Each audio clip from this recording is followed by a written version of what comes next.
Good afternoon, everyone. Thank you for joining today's webinar organized by JLA Rio, helping companies do business in Mexico, during which we will take a closer look at talent. My name's Laura, and today with me to go over these topics are Carlos Quirarte, Director of Operations at EPAM, Edith Rojas, IT Recruiter at Wiseline, and Siad Mohammed, who will be sharing his experience as an expat engineer here in Guadalajara.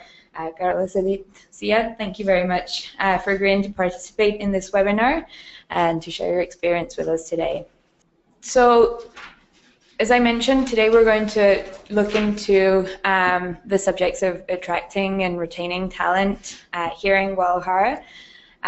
So we're going to see that Mexico does have talent. Carlos and Edith will share their experience regarding recruiting process, what to expect, whether or not to use headhunters or an internal recruiting team, what are the most difficult positions to fill. Regarding immigration rules, we'll go over a little bit about main topics that you need to bear in mind. And here Siad will share his experience with the immigration process and give us a little his point of view about the cultural differences that he has encountered here in Mexico. We'll go over a little about the benefits that you will need to know about in Mexico, the mandatory ones, and also the additional fringe benefits that a lot of companies grant here.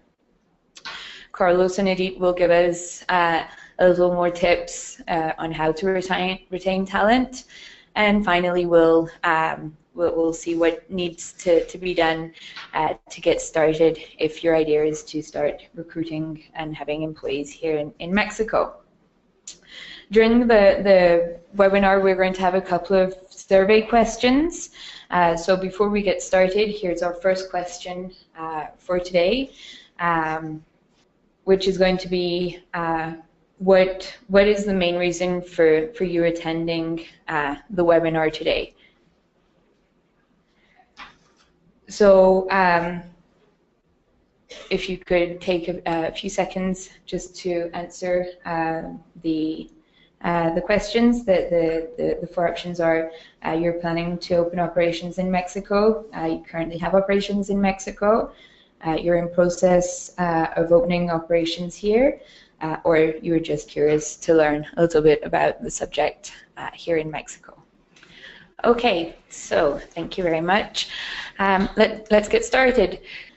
For those of you who were able to make our first webinar, this goes over a little bit about what we mentioned in that session. For those who weren't, here is the information regarding talent in Mexico. So first, know that Guadalajara does have excellent universities in the town.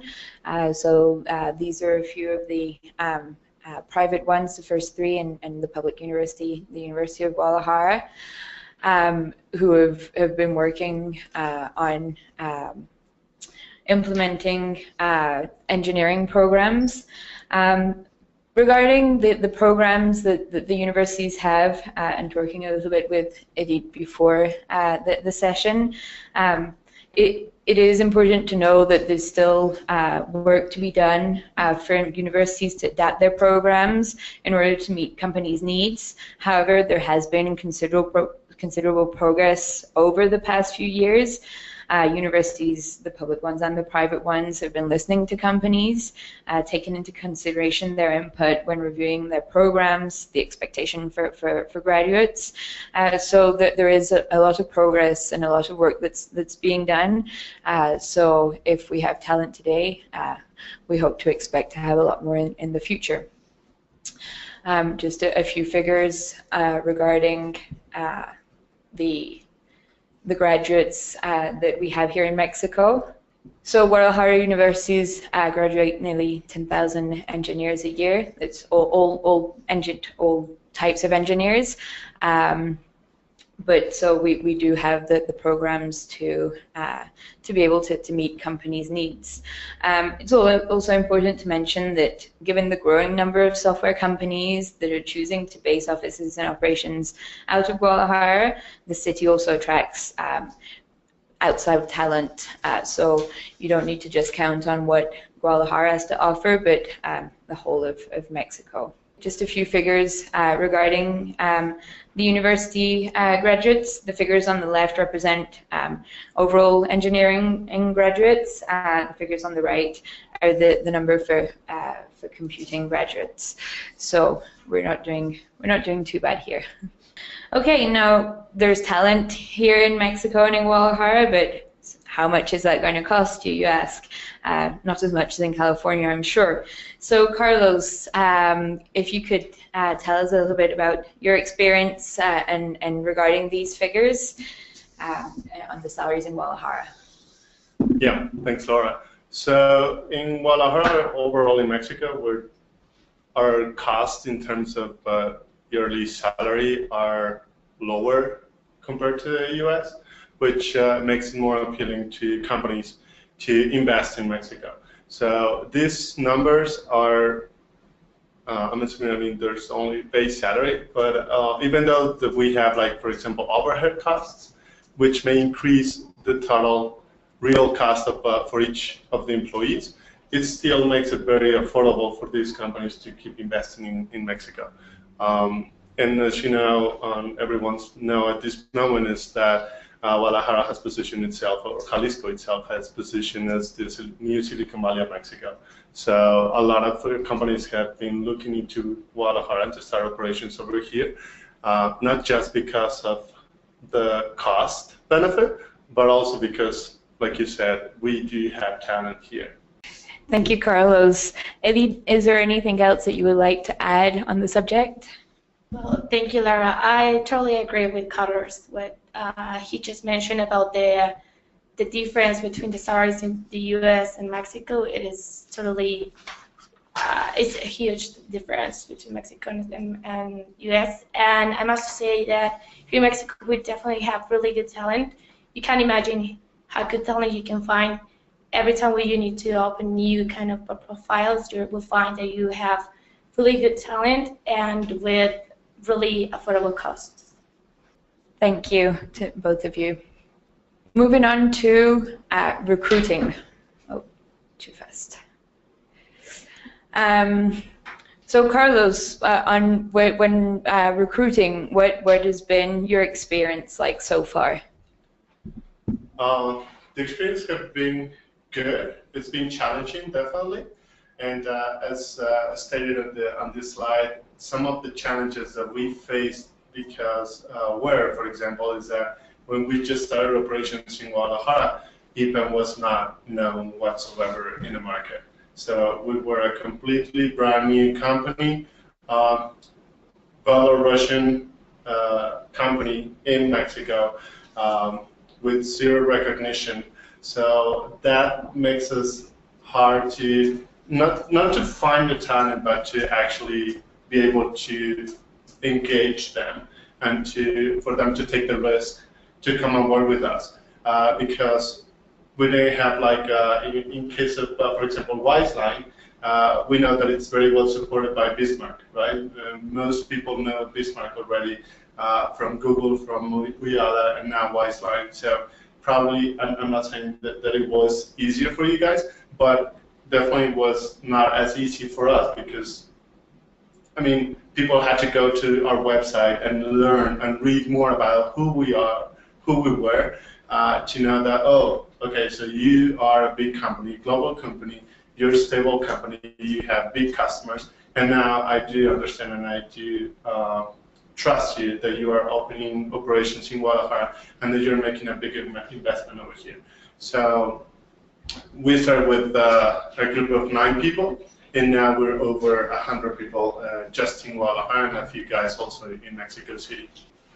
And we have here that they mentioned the competitiveness of the market.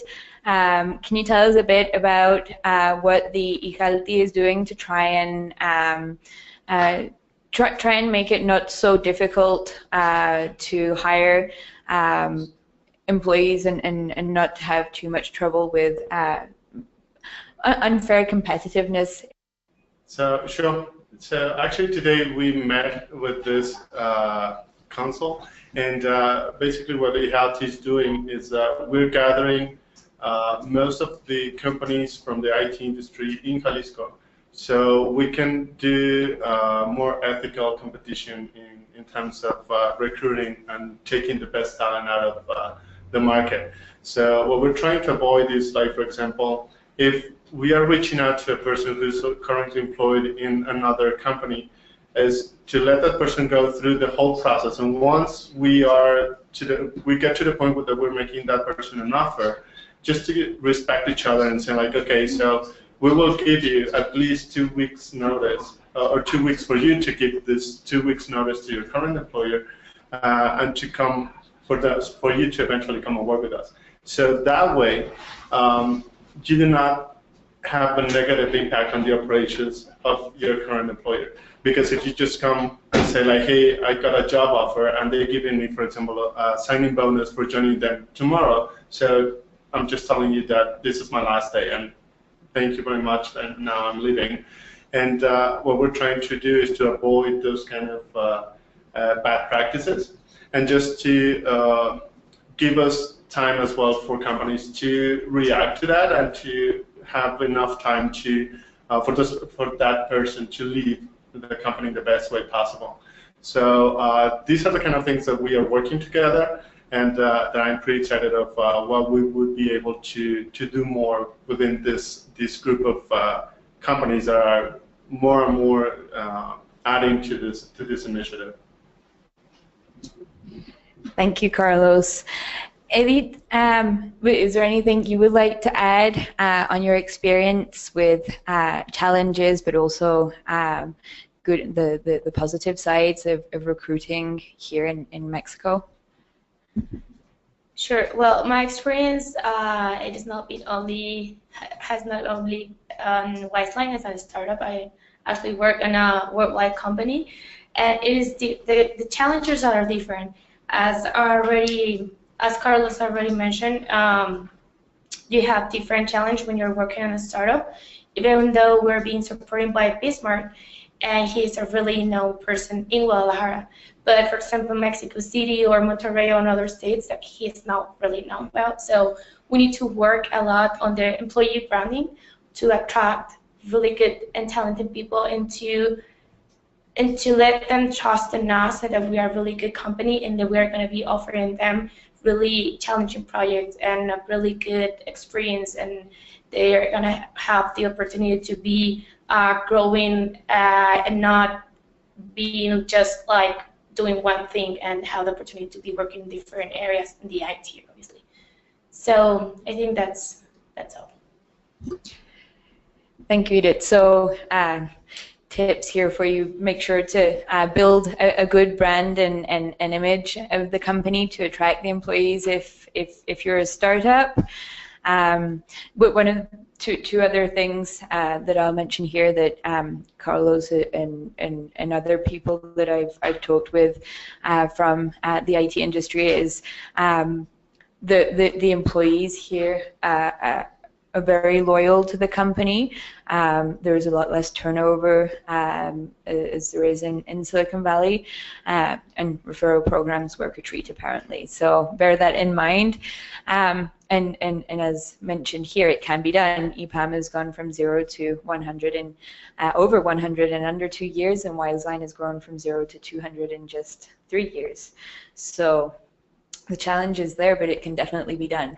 Okay, so what about headhunters? There's the question as to whether going through headhunters is the best way to go, using an internal recruiting department best. So, Carlos, tell us a bit about your experience here. Okay, so there's like mixed feelings in this specific topic. So on my experience, for example, at Ayala, even though we were already like 2 years of operations already, and we try to work with headhunters.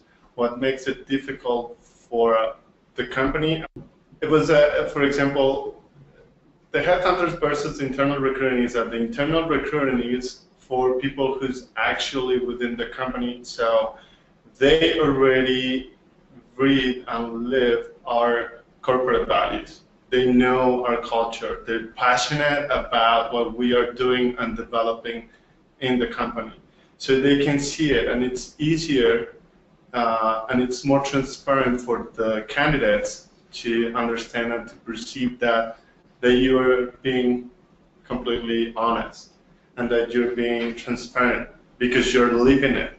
So when you talk to them and you reach out to them and you're telling them what are all of the great things that you can do and what are the kind of things that you will be able to do, is because you have witnessed all those things happening, not just to you but also to your other colleagues.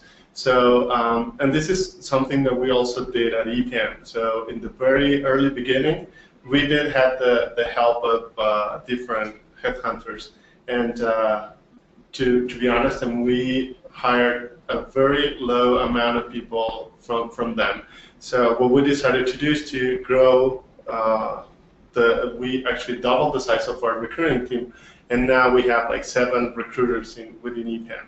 So the results that we've been getting, it's extremely high compared to, from internal recruiting compared to headhunters. So that has been my experience so far in this regard. Thank you. Edith, how about your experience? Well, totally agree with Carlos. But my experience as a recruiter is actually what you just mentioned. You live and breathe the corporate values. But I always say that we're as a salesperson. You cannot sell something that you don't believe or you don't trust, and it is not easy to do so. So when you are living and trusting where you are getting from that company, is easier to go through the interview and to explain the candidate, because there are going to be some candidates asking really detailed questions. And if you're not living that, you're not going to be able to answer that. So I have experienced that sometimes some candidates actually told me, like, you seem pretty happy in your current job. So it's like a really good point for me. So I know it is hard at the beginning where you are creating a company, not having your own recruiting team. You can help, you can have help from some subcontractors or headhunters at the very beginning, but maybe ask them to help you to recruit your recruiting team. But really IT recruitment team, because it's totally different than the normal recruiters in the industry. Yep. Thank you, both of you. So I guess the tip here to remember is maybe start with your office manager and have help from headhunters to get your office team, internal recruiters set up, and then maybe switch to your internal recruiting team for the rest of the hiring. So now switching to our next topic, our difficult positions. So Carlos, if you could tell us a bit about the different positions that you had most trouble with finding the right candidates, and what's been done to be able to counter this effect, get over these difficulties. Well, I think that my talent acquisition team will agree with me that these are more rather like challenging positions. So that's what I believe and hope. That keeps them motivated as well to keep working on this. So yes, definitely DevOps is one of the challenging ones, because it's also kind of, I would say, new in Mexico. There are not too many DevOps engineers in Mexico, at least not at the level that our customers or that EPAM requires. Same for the rest of the the positions or the positions that you listed over there. But what we did that we found that it's working good for us is that we have been investing in bringing these candidates that we believe are strong enough to do like a short or small ramp up into so we would be able to bring them to the level that we require and that our customers are expecting to get. So again, this is about what we are living within the company. We know exactly what our customers are looking for. We know what the challenges are. So we built a very specific training. We brought the whole team in. We hire about like 10 DevOps engineers, and we prepare them, and we give them a very intensive training. And then we were able to, after 3 months, for example, to get them to, or assign them to real projects, right? So this is also very well perceived by the candidates, because they know that even though that they are brand new to the company, we are investing in people from their professional careers. So the kind of the access that they will have to this new technology, so to such big customers and challenging projects. Even though that and when I say challenging projects, it doesn't mean that they will be working with cutting-edge technologies all the time. Sometimes our customers may not work with this kind of technologies, and that may be not as appealing as a software or as an engineer would like to be working on.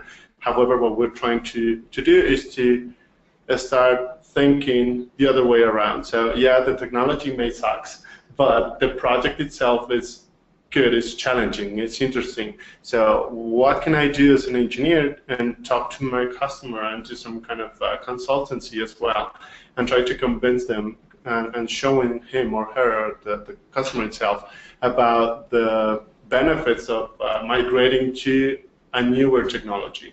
And that way, the customer acknowledge as well our service, and they say that, oh, good, I didn't think about it before. Or yeah, I may assess that in the very early beginning, but it was very high cost, I cannot afford it at this moment. Okay, then maybe we can start planning, and eventually we can get to that point, or we can help you to get to that point. So those are the kind of things that we've been doing at EPAM. Thank you, Carlos. Edith. Thank you. And well, once again, I totally agree with you. But well, to add more information to this, yes, DevOps is one of those challenging positions, as well as mobile, technical writers, and data science as well. But something else that you can do, because this is a really good option to have an alternative profile, and then to wrap them up to the right position that you want, that you need. But something else that you can do is intern programs. I mean, you can have a bench of interns, and you can be training them, and maybe in 6 months, I don't know, depending on the technology that you're going to be using, they're going to be ready to rumble on the project. And they're going to be leaving as well all the companies, so it's going to be easier. And academies is something similar. If you offer academies, and you can do it actually as a social responsibility, you're like helping the community, and besides of that, you're going to get more talent from that academies. Thank you. So, and obviously one of the alternatives as well that we've spoken about is having maybe engineers come from abroad to be able to either provide internal training or to be on a more permanent basis in the company here in Mexico, in Guadalajara, to be able to help build those positions that need filling and are not so easy to fill maybe with the talent that we have here in Guadalajara. So that brings me to our next subject, which is immigration. So obviously, with all the news that we've had surrounding the uncertainty of the future of the H-1B visas for the US, which are obviously used a lot in the tech industry, it's definitely a good time to start looking into alternatives.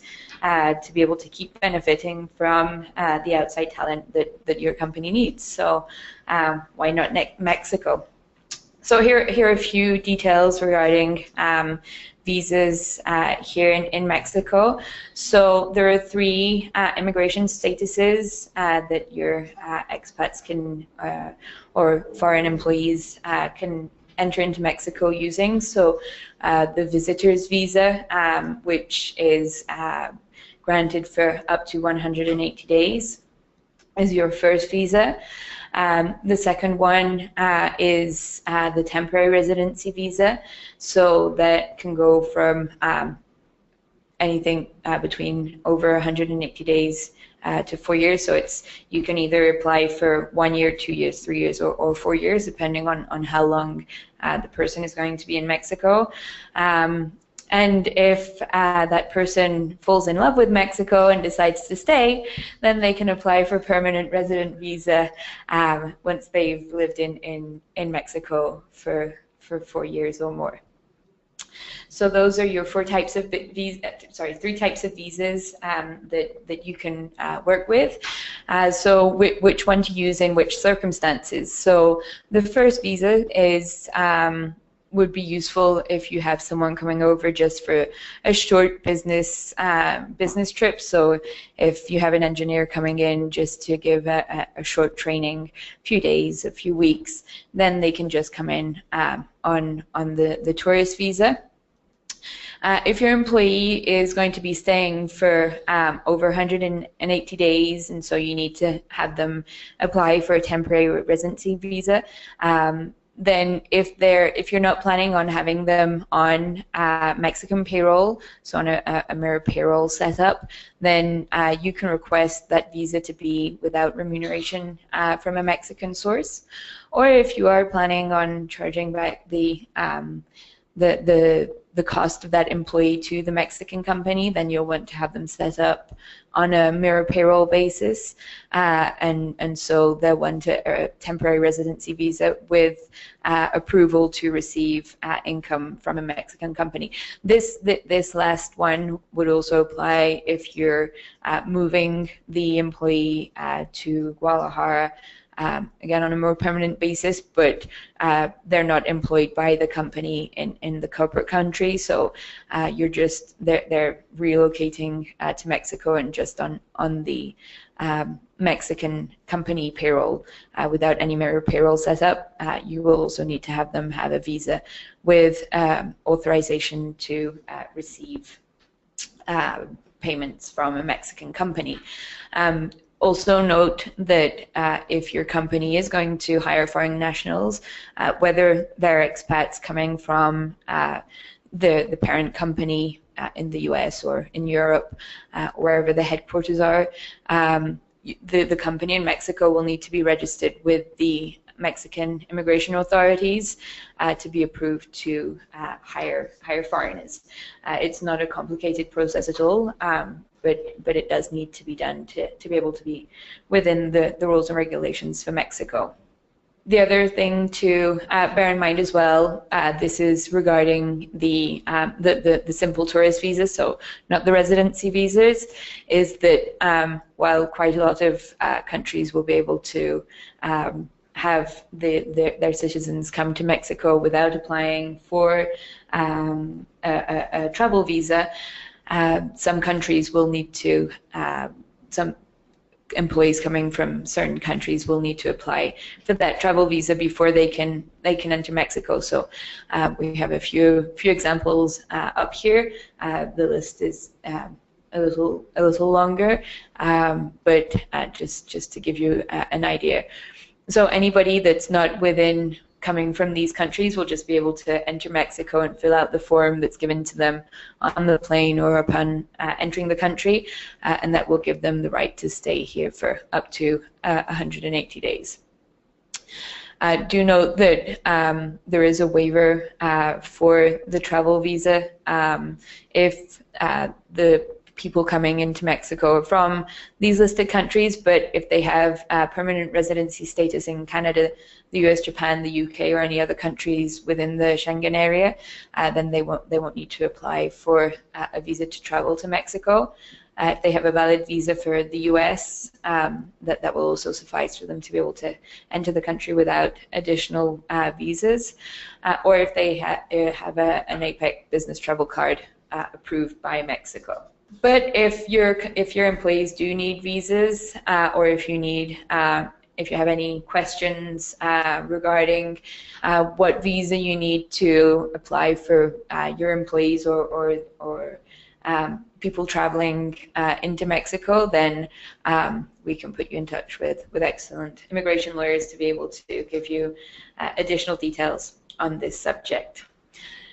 So now I'm going to turn to Syed so that he can share a little his experience on the immigration process, his experience living here in Mexico as an expat, and first of all, well, what brought him to Mexico. So Syed, can you share us a little bit about why you came to Mexico? What brought you here?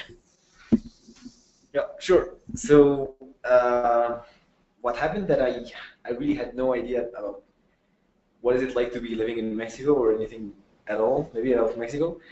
And then while I was interviewing with multiple companies outside of Egypt, I was interviewing with Whiteline, and then I was receiving better answers from Whiteline engineers than other companies in other countries where I was interviewing.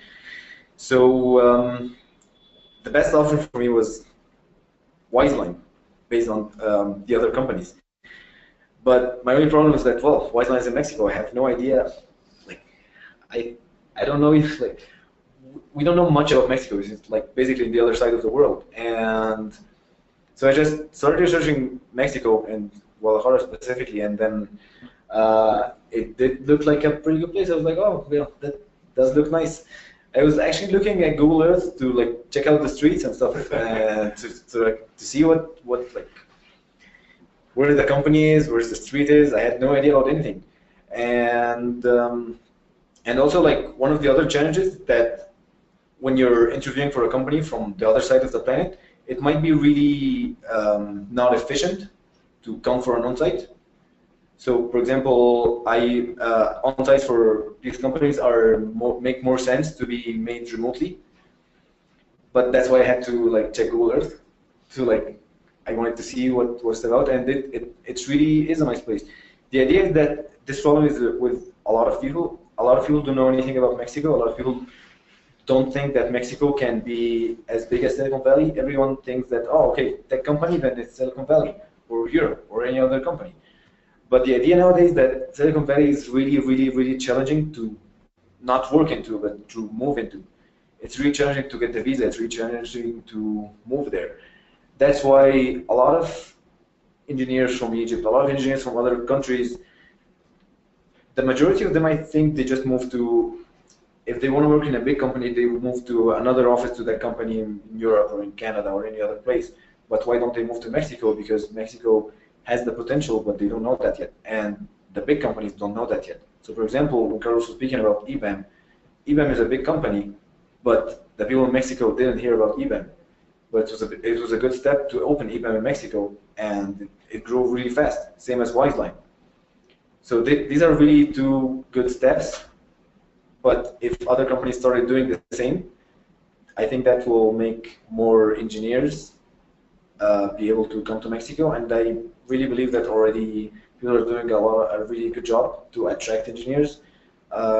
You can start to see that there are a lot of foreigners living in Guadalajara, and most of these foreigners are software engineers, so that can give you an idea of like what is happening.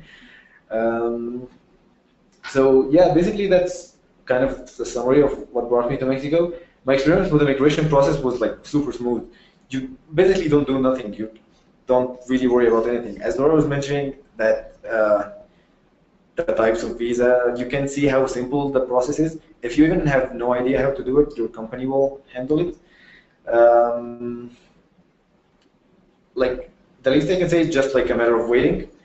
It's just like paperwork going in, going out. You just present your paper and just wait, and then you get your visa, and then that's it. So there is no like challenge there. You don't really, because one of the really big things about moving to another country to work there, because you'll leave your work, you'll give a month notice in your job. You might want to, well, you might say as well, this is my last month of rent in my house, and then what are you going to do if your visa gets rejected? You have no job, you have no house in your country, you're homeless now. So the idea about that it's really for me it was really stressful, because you have to pass all your interviews. So that's something in your hand. If you're good enough, you can pass your interviews. But the problem is that there is something that is not in your hand, which is the visa. So it's really stressful, and I saw that before, that people are really good passing the interviews and not being able to move to the country because their visa got rejected. People are not going to be able to go to the country to have their on-site interview because their visitor visa got rejected. I have seen that. That doesn't make any sense. So that's why I think Mexico is a really interesting environment to start investing in, and to start doing the same for other companies to open branches in Mexico. Because, well, as I was saying, it's really smooth and it's really easy. As about the third point about being my experience about being an expat in Mexico. So the idea is that I found it to be like super welcoming. Like, people are really getting close to you super fast, and it's really welcome. Everyone is trying to help you. Everyone is trying to make you Mexican. Everyone is trying to make you like, hey, taste this. No, man, I don't want to taste it. No, just taste it, and then it's actually good. So everyone's really friendly. Everyone's really welcome. Maybe the only challenge that I faced here, I faced when I came here, was the Spanish, because I had like zero Spanish at all.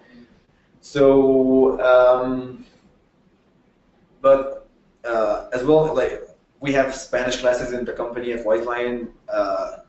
Like, I mean, it's not the challenge that make you not want to move to the company, not want to move to Mexico, because, as I said before, a lot of people now are not moving to the United States. They're moving to other branches in Europe, other branches in Canada, and some of these branches are in countries who are not English speakers, which are not English speakers. So I don't think that language should be a barrier.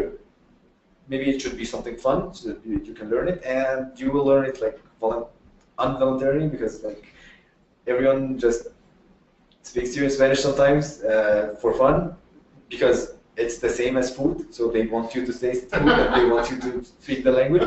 So it's really easy.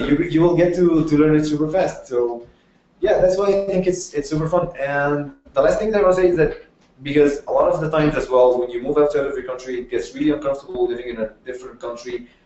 So if, for example, you're living in a country where like you don't feel like part of the country, you feel like really unique, so that doesn't go well. But what I like about here is that everyone is trying to make you feel comfortable. Everyone's trying to get like, let's go out, let's do stuff. So that's why you don't feel alone in the country. So that's why I think it's also a really good thing to. Thank you so much for your input. I just have a little a few words that one of the engineers from EPAM also was kind enough to share with us. Language was also one of his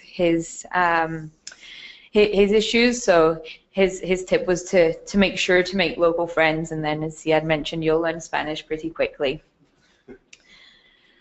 So moving on from the immigration process and experiences from our expat engineers here, going on to benefits. So what do you need to expect when setting up a company and having employees in Mexico? So there are a few mandatory benefits that you will be legally required to provide your employees.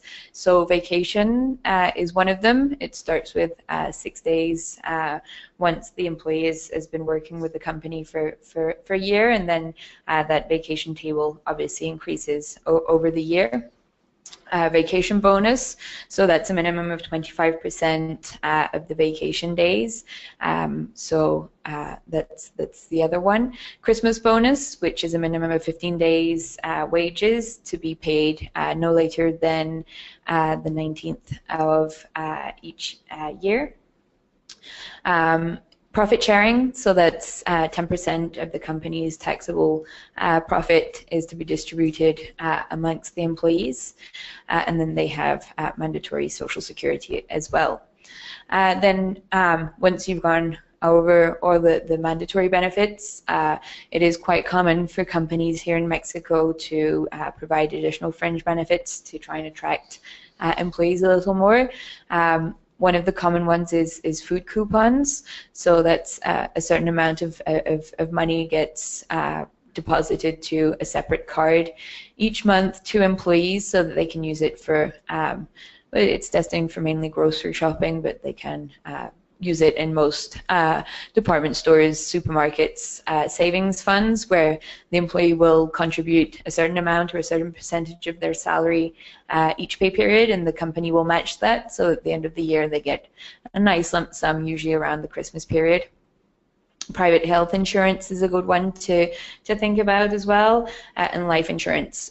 All these additional fringe benefits are subject to caps that the Social Security and the income tax laws apply. If you're looking to set up in Mexico and have questions regarding details of these benefits, we'd be more than happy to help clarify any doubts you have. And this brings me to our last topic here regarding talent. So what tips can Carlos and Edith give us about the retaining talent? What do they do in addition to like monetary benefits that are given to employees? What else do the companies do to make sure that they don't have such an important turnover in the company? Okay, yeah, so besides what you just shared in terms of salaries and benefits, yeah, what we do at EPM is that, yeah, we cover like the mandatory benefits, and we also have the additional ones that you just mentioned. But I think one of the things that we've noticed in terms of retaining talent is that I walk the talk in terms of that we do care about the individuals. And this is actually one of our corporate values in terms of valuing individuals. And how we can show them that we do care about them is that to keep an open, honest, and ongoing communication with them. So one of the things that we do is that our resource managers have one-on-ones with all of their colleagues, all of their team members. And as part of this open and transparent communication that we have is to understand more about what are the things that they would like to have, what are the things that they perceive as we are lacking and that we should be providing them with. So we do offer them like the opportunity of working on their career paths, and that career path can be also linked to relocation opportunities, for example. So we have relocated a few of our employees already from Mexico to mostly to the US. We've also relocated people from Eastern Europe here to Guadalajara and also in Mexico City, for example. And that also provides them or gives them a sense of flexibility and being able to work in a very open culture where you will be listened, not only by your own manager, but also by your colleagues, listened by your customer as well, by the project manager, whoever that you're working with. So this kind of keeping this open communication and being transparent with them also helps them to feel empowered that they are, again, they are being listened and they can be giving us proposals about what are the different things that we can do in order to improve our culture, for example. And I was reading recently an article from Facebook where they share how to increase the level of engagement from their employees into the company. So they noticed that the level of pride that their employees had because of working at Facebook was one of the biggest factors or drivers and motivators to retain them. So I think, I mean, not literally, but what we've been doing at EPAM is to kind of build that kind of pride and within the company. So the people is loyal to the company. They feel comfortable about working there. They do know and they have acknowledged that they do have a chance to grow their career paths within the company, and that we do care about them, and that increases the level of engagement. So a few guys already, for example, wanted to try other things, right? Probably were attracted from other companies in terms of higher salaries. But at the end of the day, they acknowledge that, oh, you know what? I mean, yeah, I came to this other company because of a higher salary, but now I kind of regret it because probably the environment is not as fun as it was at EPAM. They do not really care as much as I used to be care at EPAM, for example. The kind of project is different, so different things. So I think that's one of the most important things that I'm trying to do, and that's my vision and mission at EPAM in Mexico. And besides this, having the open culture is not about having a fun environment in terms of, for example, gaming room and ping pong and video games, because that's something that it's already in place in all of or in most of the IT companies. So that's not a differentiator anymore. That's not appealing or the biggest motivator for people to come and work to a company like this, because most of us already have these kind of things. Most of us already have a ping pong table, a gaming room. I don't know. We has yoga classes. We also offer like massages every once a month. I mean, those are the kind of things that do not make a difference or a tangible difference anymore, because most of these companies already offer this. So now we have to go beyond that, those kind of things. So it's more the things that care about the individual itself. Wonderful, thank you, Carlos. Edith, anything you would like to add regarding this? I think I couldn't be more agree with you. We're on the same page. I think it is the most important thing. I mean, to build your culture, as you mentioned, it is not only by the perks, why the people are sticking in your company, although why are they deciding to stay that. You need to go beyond, as you say, you need to establish a kind of HR program to track each one of your employees and to know how they feel, and based on that, you need to be improving your culture every day. It is like the most important part of this. And obviously challenging projects, but as well as the perks and everything else, where companies are coming to Mexico with challenging projects more than we used to have. So you need to work a lot in your culture. So I think we're on the same page. Wonderful, thank you very much to the both of you. So now we've gone over what to expect for recruiting, tips on how to retain your talent. So now let's just quickly go over what you need to get started. So you're convinced, right? At the end of this webinar, you're going to go and set up your company here in Mexico. So what do you need to do? So first of all, set up the company. When we say set up the company, it's incorporate it, actually register the company here in Mexico.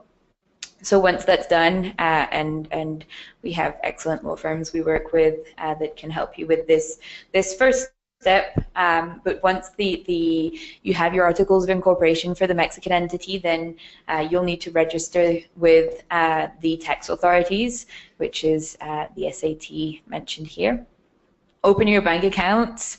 I made sure we put this in big bold letters, so that you know that it's a very important part of the process, and maybe one of the most challenging here in Mexico. So it's not impossible to do. Your accounts will get open, but you need to be patient. It takes some time. You need to register with the Social Security. So here we mentioned the IMSS and the state tax authorities, because you'll need to pay state taxes on the salaries and remuneration in general that you pay your employees. And then once you have those registrations and the accounts open, then you're ready to start registering your employees, hiring and registering them with the Social Security as employees of the company. So this may all seem a bit challenging, but this is what Jail Del Rio is precisely here to help with, to help you set up all the registrations that you need, and then help with your day-to-day activity with accounting and taxes. So if you are interested in setting up in Mexico and would like additional details, please feel free to contact us. Our contact details will be at the end of the presentation. So that concludes the points that we wanted to go over today, and it's bringing us to our second survey question. We'd like to know how you heard about the webinar. Did you hear about it through Nearshore America's webpage or publicity on Nearshore America? Did you learn about it through an email? Did someone else recommend the session to you? Was it Facebook or publications on LinkedIn? So we'll give you a few seconds to be able to provide your answer to our second question.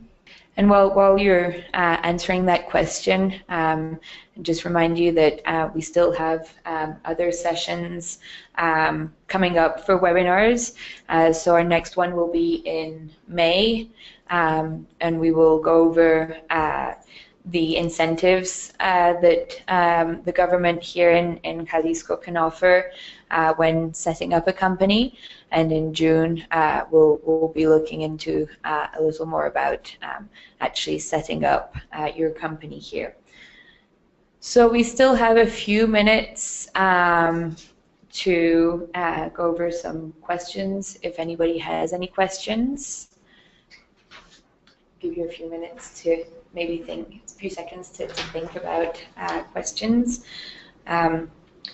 So we have one question regarding bank accounts. So I mentioned that it does take some time. So someone is asking how long. That depends a lot on your on the bank that you go with and who is going to sign. It's always recommendable if you can have a legal representative that is either here in Mexico living, so has a residency visa if they're foreigner, or is a Mexican national. That makes it a lot quicker because you have a lot more choice of banks. If you don't have someone in Mexico that can sign for you, don't panic. You can still open your accounts, but it limits your choice a little, and so then it can take anywhere between 1 to 2 months, 3 sometimes, depending on the bank. So it is quite a long process, but we get there in the end. Another question is, how hard is it to obtain your temporary residency visa? I think, as Ziad shared with you, it's an easy process. I myself went through the process of getting first a temporary visa and then a permanent residency visa, and I have to say it's not at all a difficult process. From the experiences that I've seen, it's just a question of having all your documents in order, and then just applying, and as long as everything is fully filled out and complete in your company, the company here in Mexico is registered to be able to hire employees, then it's just a question of waiting and getting your documents come through. It is important just to detail a little more the process for applying for the visa. a few years ago, it was easier because you just came into Mexico with you could just come in as a tourist, look for a job, and then go to the immigration offices and ask to change your status. The process changed a little while ago, and so now the process has to be started in an embassy, Mexican embassy outside of Mexico. So you have to go through an initial process there, and then they'll provide a temporary visa to enter the country in the employee's passport, and then when they're in Mexico, they'll need to finish off the process with the immigration authorities here. So it's a little longer than it used to be, but definitely a very manageable, manageable process. Okay, so again, if you're interested in setting up your company in Guadalajara, these webinars are prepared as well together with the team from Startup Guadalajara. So if you're interested in getting in contact with them, here are Jesse and Cindy's contact information. They'll be able to give you a little more feel of the tech industry here in Guadalajara, help you with places where to set up offices to start with. And then my contact information is also listed if you have additional details or you need additional details rather, on what's needed to actually set up the company here, what your options are to be able to start operations, and so on and so forth. So again, thank you very much everybody for joining the webinar today. And if you have any questions that you didn't think of straight away, again, please feel free to send them to us. Thank you.